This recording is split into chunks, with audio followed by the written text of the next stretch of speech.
Olá pessoal, Guilherme Lima, Super Geniais. Vamos bater um papinho hoje aí sobre a facilidade de aprender versus a dificuldade de se engajar. Eu gostaria, de começar esse episódio de hoje com uma reflexão, E para muitos superdotados, aprender é a parte mais fácil, mas manter, o interesse e pôr as mãos na massa é algo, especialmente difícil, Isso principalmente, quando não há desafio ou o conteúdo, parece superficial, E essas contradições de boa parte dos superdotados não são especificamente falhas, Elas surgem por uma série de razões, como, a mente opera, em alta complexidade, o ambiente geralmente, opera em baixa ou média complexidade e o corpo, e o tempo continuam sendo limitados,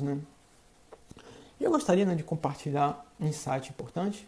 que muitas pessoas elas tentam resolver essas contradições matando a própria curiosidade,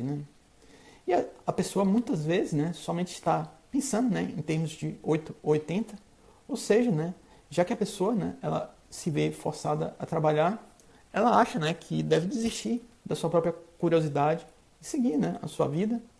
E eu diria, que essa é a receita para drenar sua energia vital, perder, aquele brilho nos olhos, a porta para a depressão, a perda do sentido da vida.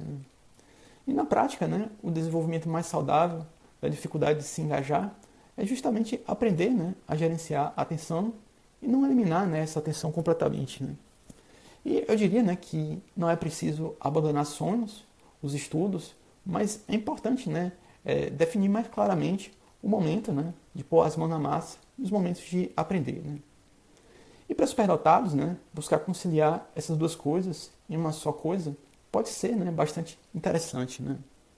E a ideia também, é a pessoa ela estruturar a sua vida em torno, das suas próprias prioridades, E eu gostaria, de explorar um pouco essa dificuldade, de se engajar. E muitas vezes, a pessoa ela já resolveu mentalmente o problema, então, a execução da solução é um tédio tremendo, E existem algumas ideias, aumentar a velocidade da resolução, usando, todas as ferramentas que você dispor, por exemplo, a própria inteligência artificial.